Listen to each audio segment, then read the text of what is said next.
So thinking back to your last campaign, can you share some highlights of your experience campaigning as a woman in running in Okotoks? I guess, for me, I'm an old school campaigner, so I knocked on doors. And that's probably, so I was putting in probably 15,000 to 20,000 steps a day. We're in a community of 30,000 is the community I'm in. So there's 8,000 households. But yeah, I knocked on doors and talked to people. I think if you're choosing to run, knowing why you're running and really understanding and being authentic with why you're there, it can't be just for one reason. There has to be a broader issue to looking to seek elected council. So yeah, I knocked on doors and just talked to people. And that was my strategy with it, was to hit doors. So has this been your first term on council, or have you run previously? No, this is my first term. So I'm just coming to the end of a first term. Okay. And yeah, I've always known I would do public office of some sort. And this was where I wanted to be. So was there anything that inspired you to run this particular time? There was some things going on in our community that I wasn't happy with. I didn't feel that we were moving in a direction that created a community that my child could come back to. And that was important to me. My family, I'm lucky, my family's in Okotoks.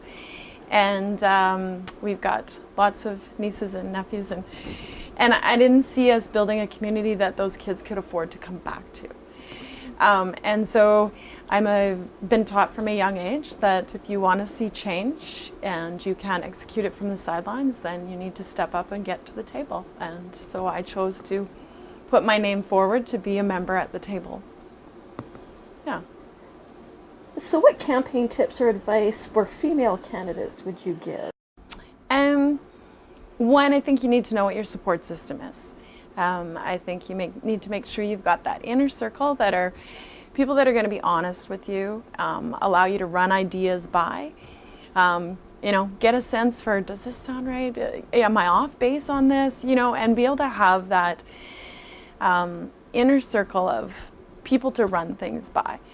In terms of campaigning, it really is just, I'm a big believer of just getting out and talking to people. Tell them why you're there, what you want to do, what your direction is. And if it resonates with you, particularly I think as a woman, I think if it's something that resonates with you, other women can relate to you. And owning your space, I think that's the big thing, is just go out and own your space. Women have a lot to offer to political office. And sometimes we forget to use our voices and share the skills and insights that we have. We forget to use our voices, and I think that that's the biggest thing that being in political office has shown me, is that I do have a voice at the table, and I have things to offer. And I'm proud of the fact that I stood up, and I think more women need to stand up and be willing to put their faces out there. That's beautiful. That's inspiring. So social media is the game of the day. It is. Definitely, it's not going away. We learned that about 10 years ago. Yeah. So what advice would you offer candidates on how they might overcome challenges with social media when they're running and even after they've been elected? Yeah, social media, it's the bane of my existence, but it's a tool at the same time that you can't ignore. So I think, again, it comes down to determining what's right for you as a candidate and as an individual. So I'm fairly active on social media myself, but I've created some rules for me. One, if there's a hot and contentious, I try and follow at least a 12-hour rule. And I have a document, interestingly enough, on my own personal computer where I will draft what I really want to say.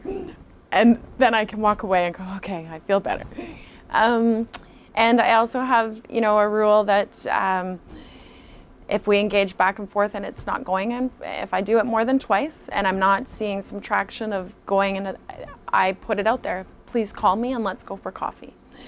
Been really successful with that. I've had only one person in 4 years actually call me and want to go for coffee, because I think the thing that you need to learn from social media is that lots of people like to use social media to rant and to rave.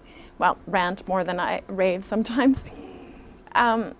Because it's anonymous in some regards. Yes, your name's there, but there's nobody that can challenge you in a face-to-face conversation and push you back and hear both sides of that conversation. And so I think that that's, for me, is once I've done engage twice, if I don't feel I'm getting anywhere and it's going down a rabbit hole that I have no desire to be in, I put it out there. Please call me.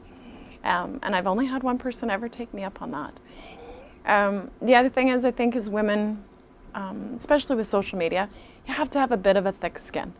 Can't take everything personally. And I think that that's the challenge that women have with elected office, is sometimes we'd like everybody to like us. We want everybody to like us. The reality is everybody's not going to like you. That is the reality. It's the reality whether you're in politics or in business. It really isn't just politics. You're just more front and center with politics.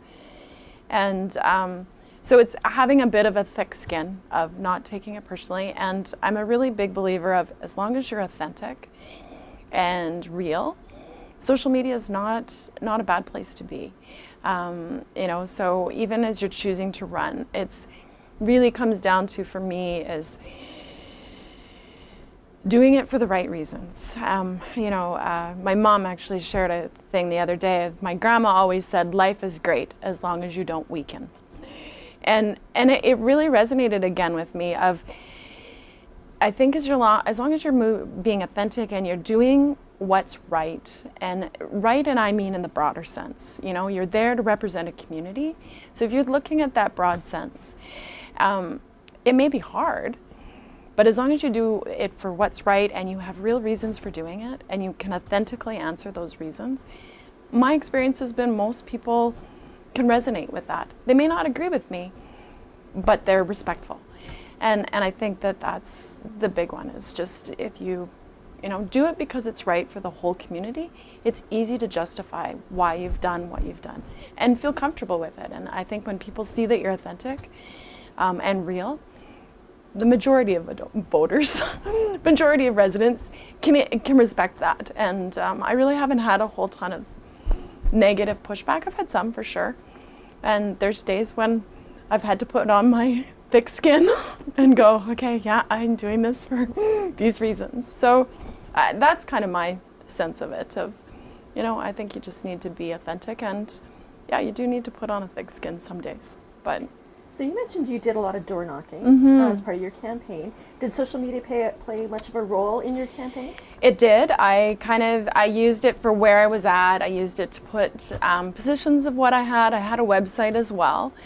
But I think social media in some respects has made old school campaigning more powerful now, because I think as a society that we want to be more one-on-one engaged.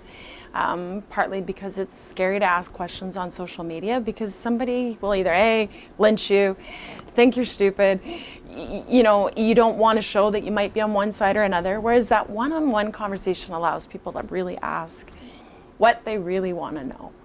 And so I think that door knocking piece and using that opportunity to make sure that you touch base. I'm a big believer in door knocking. I'm in a community that I guess in the scheme is big, but it's also small. It's 30,000 people. So it's still big. We still represent at the large. But if you really want to get out there for those people, it's the easiest place to find them and to leave them some literature. So I used a campaign pamphlet, left that behind, and then used my social media to, here's where I am, here's what I'm thinking about, these are my thoughts, what do you think about this? And really engaging that question and answer piece of trying to get a sense for what the community did think. Excellent. Mm-hmm. So how can candidates running garner support and recruit volunteers to support them? It might be easier in smaller communities, but you're in a community of 30,000, so was that a little bit of a challenge for you? It can be, for sure. I think though that we all have our own inner circles. We all have those people that we know, whether it's from our kids' schools, whether it's from the sports they play, whether it's from the friends we have in the sports we're involved or the activities we're involved in. And I think the best way to do it is ask. The worst you're going to hear is no. And if you're getting into politics, you need to get used to no. So I think that that's the best you can do is ask.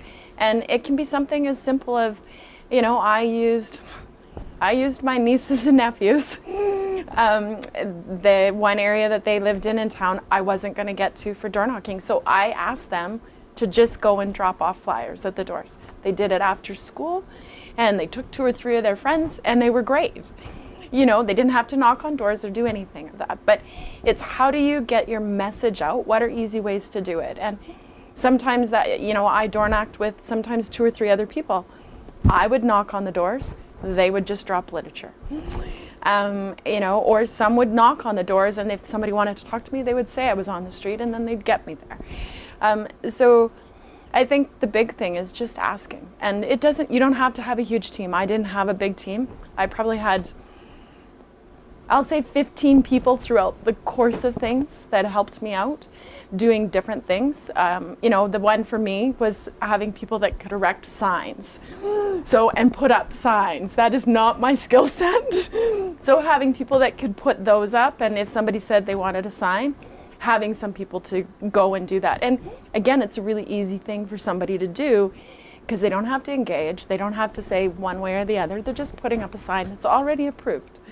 So, you know, I think that's the big one is ask and use that circle. And I would ask at doors if I stopped at a door and somebody was really receptive, I would ask, well, if you want to help me out, here's 2 ways or 3 ways that you can help. And, but you've got to be willing to ask. Are there any last tips or advice or thoughts you'd like to share for women considering running or who are already, you know, geared up to go? You know what? I think it's a hugely rewarding experience. So I encourage women to seriously think about it. You know, and I think they need to sit down and talk to their family of what it means, because there are some sacrifices that come to it, for sure. And that doesn't matter whether you're female or male that are running. There's sacrifices with it. Women just have a bigger guilt complex with it. So you need to make sure your family's on board, because it can be stressful on your family at times. But if you are open to the whole concept, there's a way to find that balance, and it's a rewarding job. I've loved my first term on it, and yeah, I think women have a place at that table. They have a different perspective, and they have a voice that is needed to be heard at the table to give us good government. I'm still a big believer in best candidate, but I think there's some awesome women out there that need to step forward and become some of those best candidates. So, and they need to love reading. They need to love to read. There is a lot of reading in this job, so if you don't like to read, this is not really a job that you should want. Yeah. So that would be my thoughts on it. It's a very rewarding job, but you do need to have a little tougher skin, and you need to have a support system that you can phone and have your little vent with, and then be able to go, okay, now this is what I need to do. Perfect. Yeah. Thank you so much. Thank That's all you. we have.